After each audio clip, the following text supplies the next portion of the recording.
नमस्कार स्टूडेंट्स, मैं आनंद नेहरा आज आपको बताने वाला हूं कि तत्व का इलेक्ट्रॉनिक विन्यास है वो किस प्रकार से लिखा जाता है। इलेक्ट्रॉनिक कॉन्फ़िगरेशन आपने देखा होगा कि सोडियम का इलेक्ट्रॉन विन्यास 2, 8 और 1 लिखते हैं, या फिर 1s2 2s2 2p6 3s1 इस रूप में लिखा जाता है। अब ये जो इलेक्ट्रॉनिक विन्यास है इस क्रम में कैसे आएगा, इसके बारे में मैं आपको आज बताने वाला हूं कि ये विन्यास कैसे लिखा जाएगा।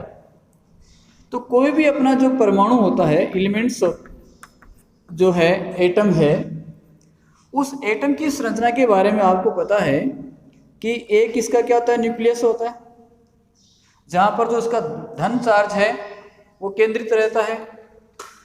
इसके चारों ओर वर्ताकार पथ पाए जाते हैं।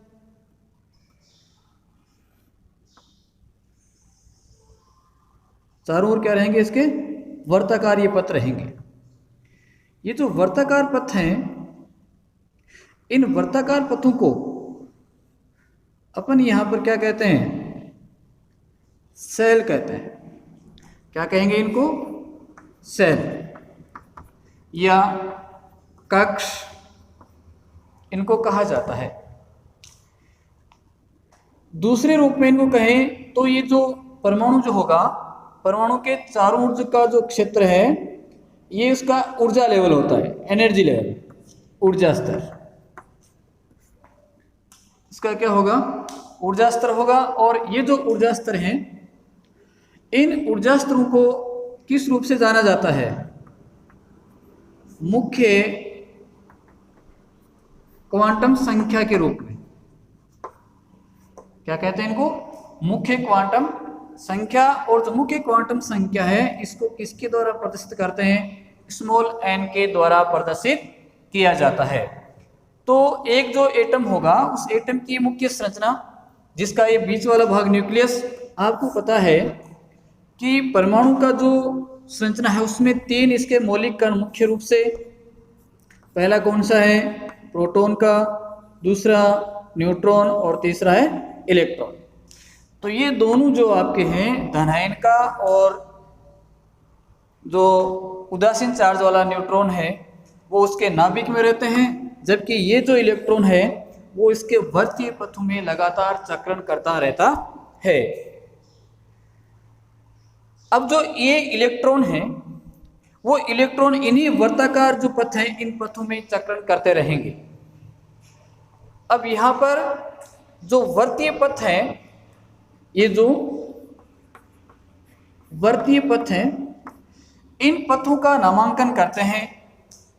इनको मुख्य रूप से जो पहला पथ है उसको 1 नंबर देते हैं, ये 2, 3, 4 क्रम से आगे। यूं कहें कि जो यहाँ पर n का मान यूं ले लें कि n आपने क्या कहा, मुख्य क्वांटम संख्या। n का जो मान है वो गणितीय मान, वो क्या होगा, 1, 2, 3, 4, 5 और कंटिन्यूसली आगे 6, 7 तक ये हो सकता है, आगे भी हो सकता है। ये क्या है, मुख्य क्वांटम संख्याओं का गणितीय मान। यानी पहला ऊर्जा स्तर, दूसरा ऊर्जा स्तर, तीसरा ऊर्जा स्तर, चौथा ऊर्जा स्तर। तो कहने का मतलब यही कि जो वर्तीय पथ होंगे, उन वर्तीय पथों को क्या कहा जाता है, क्वांटम संख्याएं। और इन क्वांटम संख्याओं में ही क्या पाए जाएंगे, आपके इलेक्ट्रॉन पाए जाते हैं।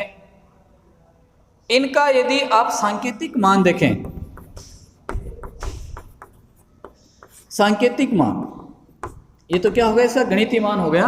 सांकेतिक मान देखें तो वो क्या आता है, K L M N O P आगे कंटिन्यूसली, यानी इसका क्या होगा, सांकेतिक मान होगा K L M N O P के रूप में ये उपस्थित रहते हैं। यानी जो पहला जो आपका कक्ष है या ऊर्जा स्तर, उसको क्या नाम दिया जाता है, K, दूसरे को L, तीसरे को M, N, O, इस प्रकार से इनका क्या करते हैं, हम नामांकन करते हैं। अब बात ये आती है कि जो आपको ये बताया कि इलेक्ट्रॉन जो होंगे वो कहाँ पर रहेंगे। इलेक्ट्रॉन की उपस्थिति के लिए जो ऊर्जा स्तर होते हैं या जो सेल होता है, उस सेल के अंदर ही आपके क्या पाए जाएंगे, सब सेल पाए जाएंगे, यानी सब ऑर्बिटल इसमें पाए जाते हैं। क्या होंगे कि जो सेल हैं उस सेल में क्या पाए जाएंगे, आपके सब सेल पाए जाते हैं, या यूं कहें कि उप ऊर्जा स्तर। क्या होते हैं, उप ऊर्जा स्तर होते हैं। इन उप ऊर्जा स्तरों में फिर आपके जो इलेक्ट्रॉन हैं वो उपस्थित रहेंगे। जो मुख्य उप ऊर्जा स्तर हैं, उन उप ऊर्जा स्तरों को जो सांकेतिक रूप है, या यूं कहें कि जो उप ऊर्जा स्तर हैं वो आपके कौन कौन से होते हैं, S होता है, P होता है, D होता है और F होता है। S, P, D, F ये इसके क्या है, सब सेल हैं या उप ऊर्जा स्तर होते हैं। ये जो उप ऊर्जा स्तर हैं या जो सब सेल हैं, इनको दिगंशी क्वांटम संख्या, दिगंशी क्वांटम संख्या, हम यहाँ पर क्वांटम संख्याओं की बात नहीं कर रहे हैं। क्वांटम संख्याओं के लिए एक अलग से सेपरेट वीडियो बनाएंगे, केवल समझने के लिए यहाँ पर कि जो सब सेल है उसको किस नाम जाना जाता है, दिगंशी क्वांटम संख्या, और इसको स्मॉल l के द्वारा प्रदर्शित किया जाता है। तो ये आपका है दिगंशी क्वांटम संख्या l का मान। जिस प्रकार से n का जो गणितीय मान होता है 1 2 3 4 5, इसी प्रकार से जो दिगंशी क्वांटम संख्या है उनका भी गणितीय मान होगा। गणितीय जो मान है वो S के लिए होता है 0, P के लिए होता है 1, D के लिए होता है 2 और F के लिए होता है 3। ये इसके गणितीय मान होते हैं 0 1 2 3। गणितीय मान आपके याद हो गए, L, S, P, D, F याद हो गया। तो उसके बाद यहाँ जो इलेक्ट्रॉन रहेंगे वो इलेक्ट्रॉन किस में रहते हैं, S सब सेल में, P में, D में और F में। अब बात यहाँ पर ये आती है कि S में कितने इलेक्ट्रॉन आएंगे, P में कितने आएंगे, D में कितने आएंगे और F में कितने आएंगे। तो जो आपका S होगा उसमें जो इलेक्ट्रॉनों की संख्या है, इलेक्ट्रॉनों की संख्या, S में आपके होते हैं 2 इलेक्ट्रॉन, P में आते हैं 6 इलेक्ट्रॉन, D में आते हैं 10 इलेक्ट्रॉन और F में आते हैं 14 इलेक्ट्रॉन। 2 4 2 6 10 और 16। एक का आपने याद कर लिया, जैसे S में उपस्थित इलेक्ट्रॉन का याद कर लिया तो आगे वाले अपने याद हो जाएंगे। कैसे कि 2 में 4 जोड़ दो 10 आ जाएगा, 6 आ जाएगा, 6 में 4 जोड़ा 10 आ गया, 10 में 4 जोड़ा 14 आ गया। तो इस प्रकार से जो इलेक्ट्रॉन की संख्या है कि S सब सेल में कितने हैं, P में कितने हैं, D में कितने हैं, F में कितने हैं, उनको याद रख सकते हैं। अब इतना होने के बाद ये जो S, P, D, F होते हैं वो देखो कहाँ पर उपस्थित रहेंगे। इसके लिए अलग से यहाँ पर चार्ट अपन बना रहे हैं कि अपने कहा ये परमाणु का न्यूक्लियस, ये इसके चारों ओर वर्तीय पथ जिसका क्या नाम दिया है, ऊर्जा स्तर या मुख्य क्वांटम संख्याएं, या इनको क्या कहा जाता है, सेल। देखो अलग अलग इसके नाम आ रहे हैं। तो यहाँ पर एक नाम से मैं इनको बोल रहा हूँ, अभी सेल के रूप में बोल रहा हूँ। तो ये आपका ये क्या था, प्रथम, ये द्वितीय क्वांटम संख्या 2, ये 3, ये 4। इसका सांकेतिक रूप क्या था, K, ये L, M और ये N। अब जो पहला सब सेल है, या यूं कहें कि जो पहला आपका जो वर्तीय पथ है, ऊर्जा स्तर है, इस ऊर्जा स्तर में केवल और केवल एक सब सेल पाया जाएगा जिसको क्या नाम दिया जाता है, S कहा जाता है। दूसरा जो है उसमें 2 सब सेल होंगे, एक S का होगा और एक P का होगा। तीसरा जो है उसमें तीन होंगे, एक S, एक P और एक D। चौथा जो है उसमें S, P, D और F, यानी इसमें 4 सबसेल होंगे। पहले में एक सबसेल जिसको 1S कहते हैं, दूसरे में 2 सबसेल है, दूसरे कक्ष का है तो इसलिए 2S 2P कहा जाएगा। ये 3S 3P 3D इसको कहा जाएगा। ये 4S 4D 4P 4F ये सबसेल होते हैं। अब मैंने आपको कहा कि जो इलेक्ट्रॉन भरे जाएंगे वो किस में आते हैं, इन्हीं सबसेल में आते हैं। इलेक्ट्रॉन किस में आएंगे, इन्हीं सबसेल में आते हैं। तो क्या ये जो इनका क्रम यहां पर बन रहा है, क्या क्रम बन गया, यानी जो सबसेल बने इनका क्या क्रम बन गया, देखो 1S फिर 2S 2P, तीसरे का 3S 3P 3D 4S 4P 4D 4F continuous आगे। क्या इलेक्ट्रॉन इसी क्रम में भरे जाएंगे? नहीं, इस क्रम में भरे जाते हैं तो किसी प्रकार की कोई समस्या नहीं होती, आसानी से जो तत्व हैं उनका हम इलेक्ट्रॉनिक जो कॉन्फ़िगरेशन है उनको लिख सकते हैं। तो क्या होगा, इनका जो ऊर्जा स्तर है वो भिन्न भिन्न प्रकार का है। यहाँ पर देखो 1S 2S 2S 3PS 4S, क्या ये जो S है इनकी ऊर्जा लेवल समान है? क्या ये समान प्रकार के हैं? इनकी जो ऊर्जा लेवल है वो भिन्न भिन्न प्रकार की है। 1S 2S 2S 3S 4P इनकी जो ऊर्जा लेवल है वो अलग अलग स्तर की होगी, क्योंकि ये क्या कहलाते हैं, ऊर्जा स्तर ही कहलाते हैं। इसी प्रकार से आपका जो P की है उसकी ऊर्जा लेवल अलग अलग होगी, D है उसका ऊर्जा लेवल अलग है, F का ऊर्जा लेवल अलग है। तो इलेक्ट्रॉन जो भरेंगे उनको भरने के लिए ये जो ऊर्जा स्तर है ये क्रम नहीं रहेगा, तो फिर कौन सा रहेगा? इसको याद रखने के लिए जो इलेक्ट्रॉन भरे जाते हैं वो हाफ-बॉक्स सिद्धांत और N+L नियम के अनुसार भरे जाते हैं। कौन कौन से? N+L नियम। N यहाँ पर क्या है, आपकी मुख्य क्वांटम संख्या है, L क्या है, दिगंशी क्वांटम संख्या है, और दूसरा जो मैंने बताया हाफ-बॉक्स सिद्धांत। हाफ-बॉक्स सिद्धांत क्या कहता है? वो सिद्धांत कह रहा है कि इलेक्ट्रॉन पहले निम्न ऊर्जा स्तर में भरेगा, फिर कहा जाता है उच्च ऊर्जा स्तर में। किसमें? उच्च ऊर्जा स्तर में। यानी पहले निम्न ऊर्जा स्तर कंप्लीट हो गया, उसके बाद आगे वाला जो ऊर्जा स्तर है उसमें इलेक्ट्रॉन भरा जाएगा। तो यहाँ पर हम इनकी बात डिटेल में नहीं जा रहे हैं, केवल आउटली आपको याद रखना है कि हाफ-बॉक्स सिद्धांत क्या कर रहा है कि पहले इलेक्ट्रॉन निम्न ऊर्जा स्तर में और फिर कहाँ जाएंगे, उच्च ऊर्जा स्तर में जाएंगे।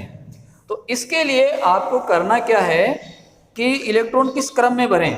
तो आपको मैंने सीरीज क्या बताई यहाँ पर कि 1S 2S 2P, उसके पश्चात आपका 3S 3P 3D 4S 4P 4D 4F continuously आगे। अब ये जो आपके सब ऑर्बिटल हैं, इन सब ऑर्बिटल को ऊर्जा स्तर इनका क्या होगा, उनको याद रखने के लिए आपको क्या करना है कि आपकी जो कॉपी है उस कॉपी में इस प्रकार की ये जो लाइनें हैं, उन लाइनों में एक एक लाइन छोड़कर आपको नंबरिंग कर दो।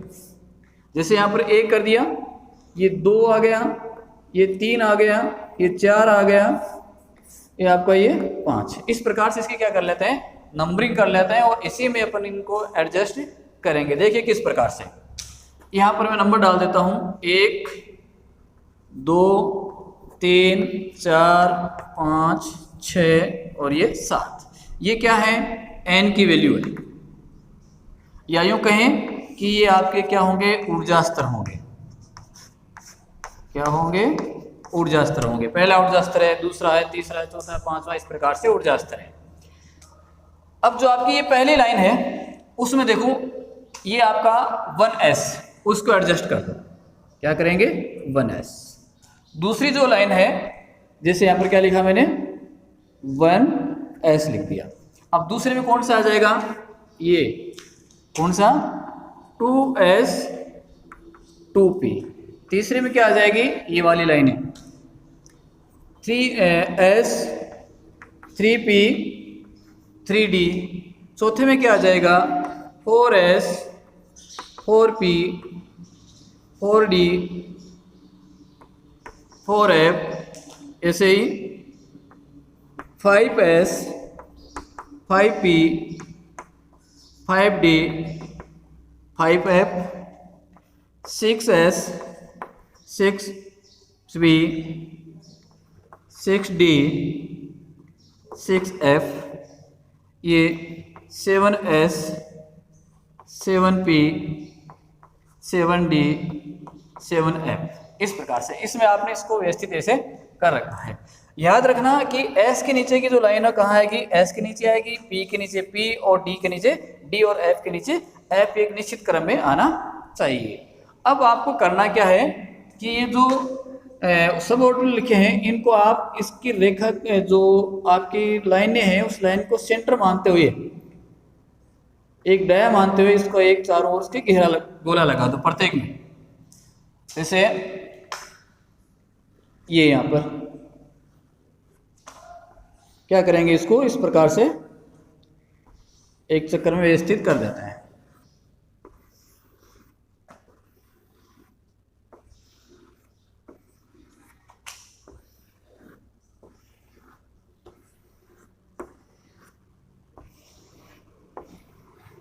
इस प्रकार से इसको क्या कर दिया? व्यवस्थित कर दिया। अब ये जो आपने समूह लिखे हैं इनको आपको मिलाना है। अब मिलाएंगे कैसे? नहीं तो सीधा मिलाएंगे और न ऐसा मिलाएंगे। क्या करना आपको? तिरछे रूप में इसको इस प्रकार से मिलाना है। ये इस प्रकार से एक स्केल ले लीजिए और स्केल के द्वारा इसको आसानी से मिलाओगे तो ये एक दूसरे के साथ ये आराम से मिल जाएंगे। इस प्रकार से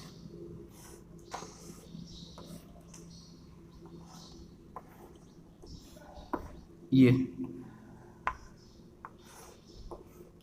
ध्यान से बनाओगे बड़ी आसानी से बन जाएंगे और तत्वों का जो भरने का क्रम है वो भी आराम से याद हो जाएगा। अब आपको क्या करना है कि एरो का निशान लगाना है और वो ऊपर से नीचे की ओर प्रत्येक में क्या करेंगे? ऊपर से नीचे की ओर एरो का निशान लगा लेंगे इस प्रकार से। ठीक है, आप समझ गए होंगे कि तत्व किस क्रम में आ रहे हैं? ऊपर से नीचे की ओर आ रहे हैं, सभी में ऊपर से नीचे की ओर आ रहे हैं। अब अगले स्टेप में क्या करना है कि ये एरो ऊपर से नीचे आ रहा है, ये एरो भी ऊपर से नीचे आ रहा है, तो ऊपर से नीचे कब आएगा कि यहां से क्या करो, इसको ऐसे मिलाओ, प्रत्येक को इस प्रकार से मिला देंगे। ये नीचे आ रहा है, अब नीचे वापस ऊपर जाएगा। आप स्केल से बनाओगे बड़ी आराम से बन जाएगा, बड़ा सुंदर बनेगा। और इस क्रम में आपने बनाना सीख लिया तो किसी भी तत्व का जो इलेक्ट्रॉनिक कॉन्फ़िगरेशन है वो आराम से लिख सकते हैं, चाहे कितने पूर्ण क्रमांक वाला तत्व हो। ये ऊर्जा लेवल का स्तर अपने आप बन जाएगा यहाँ पर। तो आप देख रहे हो इस प्रकार से आपको इनको मिलाना है, ये मिल जाएगा।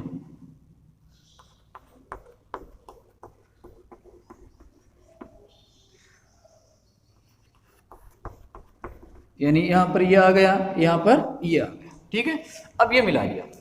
अब इनको क्या करना है, आपको इनका क्रम लिखना है। क्रम लिखोगे वो तत्व का अपने आप ऊर्जा स्तर का लेवल का क्रम आ जाएगा और उसी क्रम में इलेक्ट्रॉन भरे जाएंगे। जैसे ऊपर से आओ, सबसे पहले क्या आ गया? 1s आ गया। 1s के बाद में कौन सा आ गया? ये 2s आ गया। 2s के बाद में घूम के आओ वापिस, कौन सा आ गया? ये 2p आ गया। 2p के बाद में कौन सा आया? 3s आ गया, 3s के बाद में क्या आया, 3p आया। अब 3p के बाद में देखो क्या है, 4s है, तो ये 4s आया। 4f से फिर क्या आ गया, ये 3d, फिर क्या आ गया, अब तो आप लिख ही सकते हो 4p, ये 5s से फिर कितना आएगा, ये 4d, फिर 4d 5p आएगा, 6s आएगा, 6s के बाद में क्या आएगा, 4f का आ जाएगा, 4f, फिर आपका 5d, 6p, 7s, फिर 5f, यानी इस क्रम में पूरी क्या बन जाएगी, एक आपकी सीरीज बन जाएगी। वो जो सीरीज बनेगी, इसी क्रम में जो भी तत्व हैं उन तत्वों में उपस्थित जो इलेक्ट्रॉन हैं उन इलेक्ट्रॉनों को भरा जाएगा। अब देखिए यहाँ पर एक चीज आपको और याद रखना है, वो क्या, कि जो S है उसमें क्या बताया था मैंने, अधिकतम कितने इलेक्ट्रॉन आते हैं, 2 इलेक्ट्रॉन आते हैं। उनको लिखेंगे कहाँ पर, उनको स्क्वायर के रूप में, जैसे स्क्वायर जहाँ लिखते हैं वहाँ इनको लिखा जाएगा S2, फिर P जो है, P में 6 आते हैं, 6 यहाँ लिखेंगे, D में कितने बताए 10, F में कितने बताए 14। तो इस क्रम में ऊपर या घात के रूप में जो इलेक्ट्रॉन उनको लिखा जाएगा, इनको क्या बोलते हैं, S2, P6, D10, F14। तो इस क्रम में रखने के बाद जो तत्व है उनका अपन इलेक्ट्रॉनिक कॉन्फ़िगरेशन है वो लिख सकते हैं। अब जैसे मैं एक उदाहरण के तौर पर यहाँ ले लेता हूँ, देखो अब देखो इसका और इसका क्रम ऑटोमेटिकली चेंज हो गया है, ठीक है। तो अपन को कौन सा क्रम याद रखना है, ये वाला जो क्रम, इसको याद रखना है। अब जैसे एक तत्व उसका परमाणु क्रमांक 15 है, ठीक है, तो उसके इलेक्ट्रॉन कितने होंगे, 15 इलेक्ट्रॉन होंगे। उसको इस तत्व के रूप में भरना है, इस इलेक्ट्रॉन कॉन्फ़िगरेशन के रूप में भरना है। तो देखो S में आपको कितने इलेक्ट्रॉन बताए, 2, P में 6 है, D में 10 है। अब देखो इसी क्रम में सबसे पहले क्या लिखेंगे, 1s, तो S में कितने इलेक्ट्रॉन आते हैं, 2, तो ये 2, फिर क्या आता है 2s, 2 में कितने हैं, वो 2, फिर कौन सा आएगा 2p, इस क्रम में आ जाओ, 2p, 2 में कितने हैं 6, फिर कौन सा आता है 3s, 3s में कितने 2। अब गिनो कितने हो गए, ये इलेक्ट्रॉनों की संख्या है, 2 2 4 10, 2 12 है। अब कितने बच गए आपके पास, 3 बच गए। अब उसके बाद देखो कौन सा आ रहा है, 3p आ रहा है, तो क्या लिखेंगे 3p। अब 3p में कुल कितने इलेक्ट्रॉन हैं, 6 इलेक्ट्रॉन है, आपके पास कितने बचे हुए हैं 3, तो कहाँ रख देंगे, वो यहाँ रख देंगे। तो ये आपका इलेक्ट्रॉनिक कॉन्फ़िगरेशन हो गया उस तत्व का जिसका परमाणु क्रमांक कितना है, 15 है। इसी प्रकार से जैसे परमाणु क्रमांक 20 वाला कोई तत्व है तो उसके लिए क्या आ जाएगा, इसी क्रम में रखो इनको कि 1s2, 2s2, 2p6, 3s2, 3p6, कितने हो गए 10, 18 हो गए। अब आपके पास कितने 2 बच गए, वो इसके बाद देखो 3p के बाद कौन सा आ रहा है 4s, तो ये 4s2। इस प्रकार से किसी भी तत्व का इलेक्ट्रॉनिक कॉन्फ़िगरेशन है वो आराम से लिखा जा सकता है। तो आज की क्लास में इतना ही, बाकी जो है वो अगली क्लास में देखेंगे। उम्मीद करता हूं कि जो आज मैंने आपको बताया कि किसी तत्व का इलेक्ट्रॉनिक कॉन्फ़िगरेशन है वो किस प्रकार से लिखा जाता है, किस प्रकार से व्यवस्थित किया जाता है, वो चीज़ आपके समझ में आई होगी। और इसको याद आप कर लोगे तो किसी भी तत्व का, चाहे आप पीरियोडिक टेबल का कोई भी तत्व ले सकते हो, उस तत्व का पीरियोडिक टेबल किसी भी तत्व का इलेक्ट्रॉनिक कॉन्फ़िगरेशन है वो आराम से लिख सकते हो। धन्यवाद।